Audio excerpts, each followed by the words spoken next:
Bonjour à tous, bienvenue sur Nearmint. Alors aujourd'hui on se retrouve pour une petite vidéo. Alors ça fait un moment que je voulais en parler et j'ai droppé du coup une Ultimate Rare OTS 25. Donc ceux qui ont vu la vidéo ont vu l'état déplorable du print et même le print en général. Donc je voulais voilà, faire une petite vidéo, en parler, voir ce que vous en pensez vous aussi. Donc n'hésitez pas à commenter. Avant de commencer... Donc on continue les petits giveaways. Donc aujourd'hui on vous offre Beta, le guerrier magnétique. Donc la dernière fois c'était le Valkyrion. On va annoncer comme d'habitude sur Instagram le gagnant. Donc il vous suffit d'être abonné à la chaîne et de laisser un petit commentaire en espérant que la vidéo vous plaît. Donc on va commencer de suite sans plus attendre par revoir ce Exodia.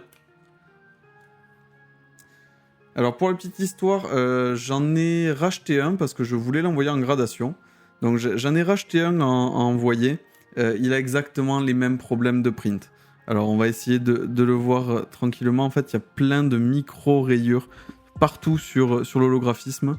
Donc c'est vraiment catastrophique. Plein de petits enfoncements. L'angle qui était touché, alors on le voit bien, c'est une catastrophe.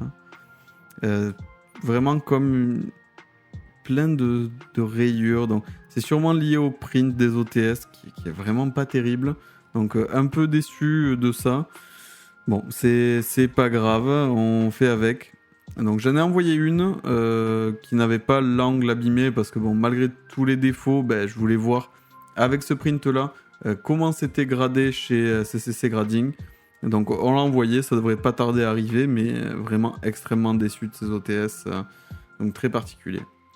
Donc au-delà de ça, ce que l'on remarque sur cette carte, c'est vraiment le pattern du coup de l'Ultimate, qui est bon au bord, et un tout petit peu sur l'holo, vraiment ici, et les deux petits coins.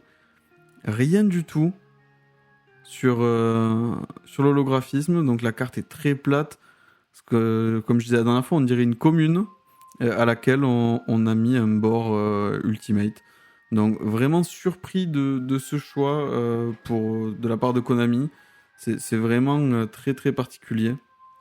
Donc au-delà de ça, je voulais discuter avec vous un peu des Ultimates en général. Là, on a les nouvelles Ultimates donc, qui sont sorties avec Rarity Collection. Donc qui n'ont absolument rien à voir, donc vous le voyez. C'est une carte qui est très brillante, avec un effet arc-en-ciel partout. On retrouve un tout petit peu ce pattern d'Ultimate un peu partout sur les bords, là, sur le orange, mais c'est juste que la carte est très très vernie. Donc sur l'image, c'est très beau. Mais bon, est-ce que ça aurait pas mérité une autre appellation que Ultimate? Dites-moi ce que vous en pensez dans les commentaires. Je trouve ça un peu dommage et un peu particulier. Bon, entre les deux, mon cœur balance, mais bon, je préfère quand même cette Ultimate ici. Mais c'est très pauvre, c'est très mal fait. Je suis un peu surpris de la tournure des Ultimates qui est jusqu'à aujourd'hui toujours la rareté qui est privilégiée par les collectionneurs. Alors là, je voulais juste vous montrer, pour ceux qui connaissent pas trop, qui ont commencé la collection il y a assez récemment. Donc voilà une Ultimate, donc YSKR. Donc vous voyez la différence. Donc on retrouve bien le pattern sur les bords. On retrouve bon, le titre en doré, les étoiles en Ultimate. Donc on les retrouve ici, mais qui sont un peu moins prononcés donc, sur le Exodia. Et on va surtout retrouver, regardez-moi, sur l'holographisme, l'effet Ultimate, donc qui est absolument partout. Ça n'a rien à voir. On dirait absolument pas la même rareté. Regardez-moi la différence qu'il y a entre ces deux cartes. Donc j'essaie de bien vous montrer à la caméra pour que vous puissiez voir. Mais regardez-moi cette différence. Donc ça, c'est une carte qui est sortie très récemment, qui est dans les OTS, qui est assez recherchée. Il n'y en a vraiment pas beaucoup. Ça, c'est une carte random qui coûte vraiment absolument rien. Et regardez le travail de finition dessus, la carte est sublime. Alors, ici, je sais pas si on va bien le voir, on peut voir le cadre de l'Ultimate. À l'époque, les Ultimates, quand elles étaient frappées, quand elles étaient stamp, il y avait une presse qui était très très forte. C'est typique européen, donc du print Belgique, qui marque extrêmement fortement le cadre à l'envers.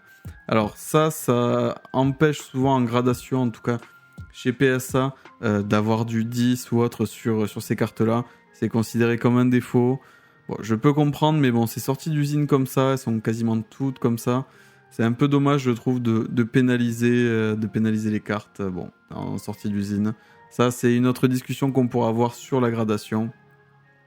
Mais juste, voilà, ces 3 Ultimates, pour moi, alors qu'elles ont la même appellation, c'est censé être la même rareté, pour moi, ça n'a rien à voir.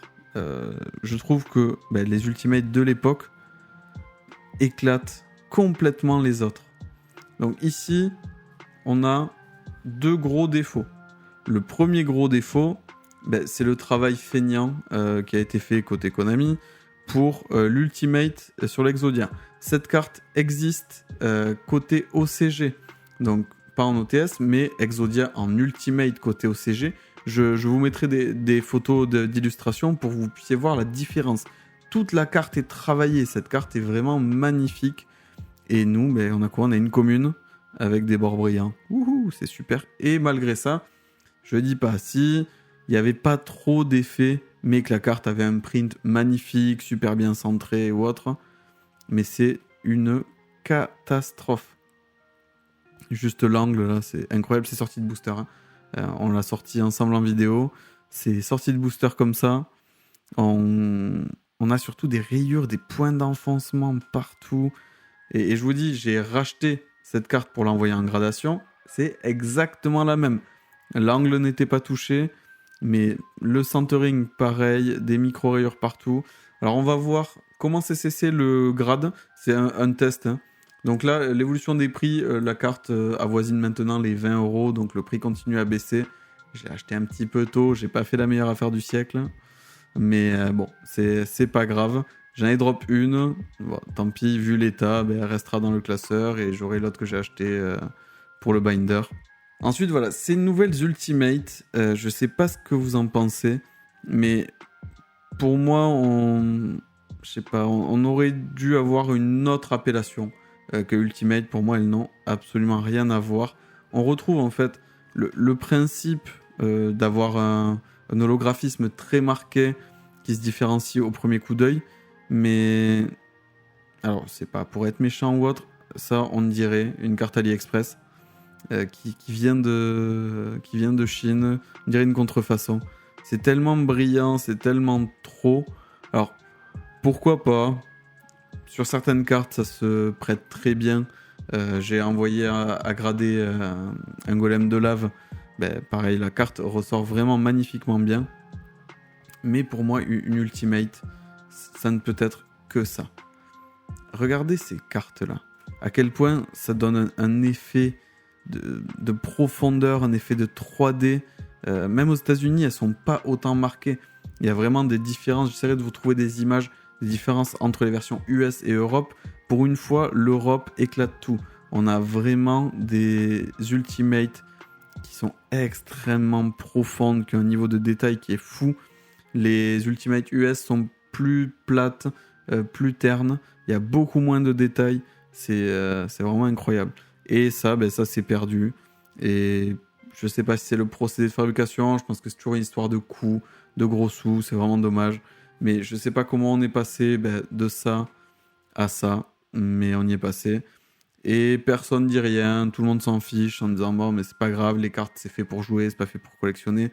Mais en attendant, les prix des cartes à l'achat de boosters sont extrêmement chers. On s'attend quand même à un minimum de qualité. Et quand je vois une carte de l'époque qui aujourd'hui vaut absolument rien, avoir une qualité folle, et aujourd'hui des cartes qui valent plusieurs dizaines d'euros, c'est vraiment des communes au rabais qui ont des défauts de fabrication. C'est vraiment C'est vraiment dommage, c'est vraiment scandaleux. Je sais que je râle beaucoup par rapport à ça, la différence entre l'OCG et le TCG. Mais pour moi, ça en est la quintessence. Vraiment, c'est du foutage de gueule. Et personne dit rien. Tout le monde est content. Tout le monde dit ah, Konami, ils sont gentils, ils envoient des displays, on les ouvre, c'est super. Mais en attendant, ben, Konami fait de la merde. C'est... Typiquement, voilà. Ça, pour moi, c'est les 2 défauts qu'on a actuellement pour Konami. Des cartes mal imprimées, donc emblématiques, avec une rareté encore plus emblématique. Ça aurait dû être un Graal de collectionneur. Et ça va être quoi? Ça va être une carte à 5 balles qui va servir à caler des portes. Hein, super. Et ça, derrière, ben, on a quoi? On a Rarity Collection. Donc des cartes qui sont très bien, qui sont dans la méta, qui sont assez emblématiques ou autres, avec des belles raretés, entre guillemets, mais avec des boîtes qui coûtent 250 balles, des cartes à la fin qui coûtent 10 centimes. Bon, c'est désavouer un peu les raretés, désavouer les collectionneurs. Bon, voilà. Je trouve ça un peu dommage. Konami se perd, il se tâte, il cherche à soutirer encore et toujours le maximum d'argent. C'est normal, c'est une société. Mais il y a des manières de bien le faire et des manières de pas bien le faire. Bon, je vais arrêter le coup de gueule ici. N'hésitez pas à me dire ce que vous en pensez dans les commentaires. Moi, je vais m'arrêter là. N'hésitez pas à vous abonner, à lâcher un petit commentaire pour participer au petit giveaway. Donc, on annoncera le gagnant sur Instagram prochainement. Merci d'avoir écouté. À très bientôt.